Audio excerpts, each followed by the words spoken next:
যারা এই ধরনের রোগী আছেন, যারা আসলে এই ধরনের ব্যথায় ভুগছেন রোজার সময়টিতে, তাদের আসলে কেমন ডায়েট চার্ট আসলে তাদের থাকা উচিত? আদর্শ ডায়েট তাদের জন্য কি হওয়া উচিত? এবং পাশাপাশি আরেকটা জিনিস জানতে চাই সেটা হচ্ছে যে সেহরি এবং ইফতারে তাদের কি রাখা উচিত, কি রাখা উচিত না এবং এই ব্যথা থেকে আসলে তারা কিভাবে মুক্ত হতে পারেন? অনেক ধন্যবাদ। আসলে আমরা খাদ্য তালিকার মধ্যে যে জিনিসটাকে এভয়েড করতে বলি সেটা হলো ফাস্ট ফুড, জাঙ্ক ফুড যেগুলা মানে এখন কিন্তু মানুষ সেহরিতেও আমরা দেখি যে পিজ্জা অর্ডার করে খাচ্ছে বা বার্গার অর্ডার করে খাচ্ছে। কিন্তু এটা সারাদিন যখন আমি একজন ফাস্টিং এ থাকবো, রোজায় থাকবো, তখন আমার উচিত এই জাতীয় খাবারগুলাকে এভয়েড করা। আমরা ঘরে তৈরি খাবার যেটাকে নরমালি আমরা আমাদের দেশের প্রেক্ষাপটে খাই, সেটাই খাওয়া উচিত। এর সাথে, সাথে কিছু খাবার-দাবার খাদ্য তালিকায় রাখা যেমন ইফতারে আমরা বলি যে একটু ফলমূল রাখতে পারেন। তারপর এর সাথে যদি যে খাবারগুলা বিশেষ করে একটু স্যুপ যে ডিহাইড্রেশনটা মেটায়, একটু ডাবের পানি কেউ রাখতে পারে। এছাড়া দেখা যায় যে বিভিন্ন রকম ইয়ে তৈরি করা হয় যে এটা তেল বা ইয়ের ব্যবহারটা মসলা জাতীয় খাবারের ব্যবহারটা কম হয়। সেহরির ক্ষেত্রে আমরা যেটা বলি যে ওই সময় দেখা যায় যে যেমন নরমালি আমরা ভাত সাথে হয়তো একটা সবজি বা একটা মাছ, মাংস এই জাতীয় খাবার নিতে পারে এবং পানির পরিমাণটা আমরা বলি খাবারের ৩ ভাগের ১ ভাগ খাবার খেয়ে বাকি ২ ভাগ পানি খাওয়ার জন্য।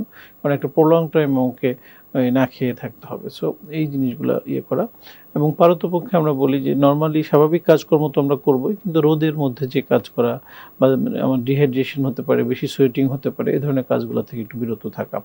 আর ব্যথার জন্য আমরা যেটা বলি নিয়মিত যে ব্যথার ওষুধগুলা যে যেমন সেবন করে বিশেষ করে আর্থ্রাইটিস যেগুলো আমরা বলি রিউমাটয়েড আর্থ্রাইটিস বা অ্যাঙ্কাইলোজিং স্পন্ডালাইটিস এই জাতীয় ওষুধে মানে রোগে কিছু ওষুধ নিয়মিত খেতে হয় সেটা সেই চিকিৎসকের পরামর্শ অনুযায়ী উনি খাবেন। আর কিছু এক্সারসাইজের কথা আমরা বলি যে স্বাভাবিক একটা সুস্থ স্বাভাবিক মানুষের জন্য ০.৫ ঘন্টা ৪০ মিনিট যেমন হাঁটাটা, এটা যদি সে ইফতারের পরে হাঁটতে পারে বা তারাবির পরে হাঁটতে পারে বা সেহরির আগে পরে এই সময়টা অনেকে হাঁটতে পারে। কিন্তু রোজা থাকাকালীন আমরা হাঁটাটাকে একটু নিরুৎসাহিত করি। এই সময় হাঁটতে গেলে অনেকে একটু পানি পিপাসা বা ডিহাইড্রেশন তৈরি হতে পারে। স্যার আমরা জানছিলাম আপনার কাছ থেকে বিভিন্ন বিষয়। আমরা একটু জানতে চাই যে যারা আসলে নিয়মিত পেইন কিলার খান বা বিভিন্ন ব্যথানাশক ওষুধ খান, হ্যাঁ? তারা আসলে রোজায় কিভাবে ওষুধের টাইমিংটা অ্যাডজাস্ট করবেন? এবং নিজের ইচ্ছা মতো কি টাইমিং অ্যাডজাস্ট করা যায় কিনা এবং এটি আসলে কতটুকু নিরাপদ? আ ধন্যবাদ আপনাকে। আসলে খুবই গুরুত্বপূর্ণ। আমরা ব্যথানাশক ওষুধ তো এমনিতেই আমাদের বিভিন্ন রকম পার্শ্ব প্রতিক্রিয়া তৈরি করে। বিশেষ করে জিআই ইরিটেশন আমরা বলি যে গ্যাস্ট্রিকের আ সমস্যাটা বাড়িয়ে দেয় অনেকের। তো এক্ষেত্রে আমরা বলি যে সকালে যে খাবারটা যখন আমরা খাই সারা রাত পরে ফাস্টিং এর সময় তো সেইটা কিন্তু আমাদের ইফতারের সময় হয়।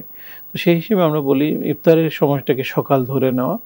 কারো যদি দুপুরে ওষুধে খাওয়ার প্রয়োজন পড়ে আমরা বলি যে মাঝামাঝি একটা টাইম যেমন তারাবির নামাজের পরে খেতে পারে।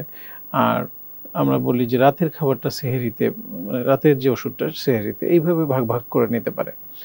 আর দেখা যায় যে ব্যথানাশক ওষুধের ক্ষেত্রে আমরা সবসময়ই বলি যে এটা যতটা সম্ভব পরিহার করাটা উচিত। কিন্তু অনেক সময় না খেয়ে উপায় থাকে না। সেক্ষেত্রে অবশ্যই চিকিৎসকের পরামর্শ অনুযায়ী নির্দিষ্ট একটা গাইডলাইন মেনে সেটা খাওয়া উচিত। দীর্ঘমেয়াদী খেলে অনেকের যেমন পেপটিক আলসার, ডিউডেনাল আলসার এটা থেকে শুরু করে অনেকের লিভার, কিডনির মতো গুরুত্বপূর্ণ অঙ্গগুলো অনেক সময় বিকল হয়ে যায়। সো পেইন কিলারটাকে আমরা নীরব ঘাতক হিসেবে দেখি। সো এটাকে আমরা দীর্ঘমেয়াদী খাবো না। যে কারণে ব্যথাটা হচ্ছে সেই কারণটা নির্ণয় করে কারণটাকে যদি সমাধান করার অন্য কোনো পথ থাকে যেমন ব্যথার ক্ষেত্রে অনেক সময় আমরা দেখি যে অল্টারনেটিভ হিসেবে ফিজিওথেরাপি একটা গুরুত্বপূর্ণ ভূমিকা পালন করে। এছাড়া কিছু টপিক্যাল অ্যানালজেসিক অনেক সময় আমরা ইউজ করতে বলি। কিছু, কিছু ক্ষেত্রে খুব সিভিয়ার পেইন হলে আমরা সাপোজিটরি ইউজ করতে বলি। এভাবে মানে ভেরিয়েশন থাকে। তো রোগ এবং সিভিয়ারিটি অনুযায়ী একজন চিকিৎসকের পরামর্শ মেনে সেটা করতে হবে। স্যার আপনি আপনার আলোচনার প্রসঙ্গে বলছিলেন যে তারাবির নামাজের সময় অনেকক্ষণ দাঁড়িয়ে থাকা বা রুকু সেজদাতে যাওয়ার সময় আসলে দেখা যাচ্ছে যে হাঁটুতে এবং কোমরে ব্যথা অনুভূত হওয়া।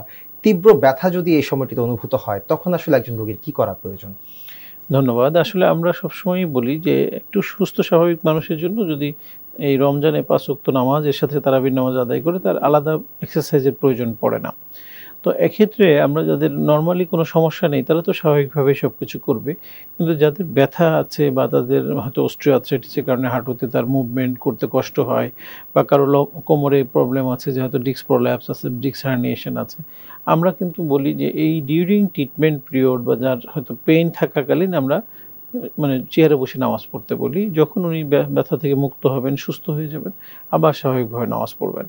অন্যথায় দেখা যায় যে বারবার এই যে রুকুতে সিজদায় যাওয়া, আবার ওখান থেকে ব্যাক করা, সব মিলিয়ে তার হাঁটুতে যেমন একটা প্রেশার পড়তেছে, কোমরেও প্রেশার পড়ছে, যে কারণে তার হয়তো যে প্রসেসটা হিলিংয়ের দিকে যাচ্ছে সেটা আবার অনেক সময় ফিরে আসে। তো এক্ষেত্রে অনেকে সমস্যাটা অনেক বেড়ে যায়। এক্ষেত্রে অবশ্যই আমরা বলব যে এই গাইডলাইনগুলো একটু ফলো করা। আর অনেক সময় দেখা যাচ্ছে ফরজ নামাজটা হয়তো চেয়ারে বসে পড়লো, আ বাকিটা হয়তো সে তার মানে সুবিধা মতো করে পড়লো, বা অনেক সময় আমরা বলি যে তার অ্যাকর্ডিং টু সিভিয়ারিটি যদি খুব বেশি হয় অবশ্যই চেয়ারে বসে নামাজ পড়া বা অল্টারনেটিভ ওয়েতে নামাজ পড়া।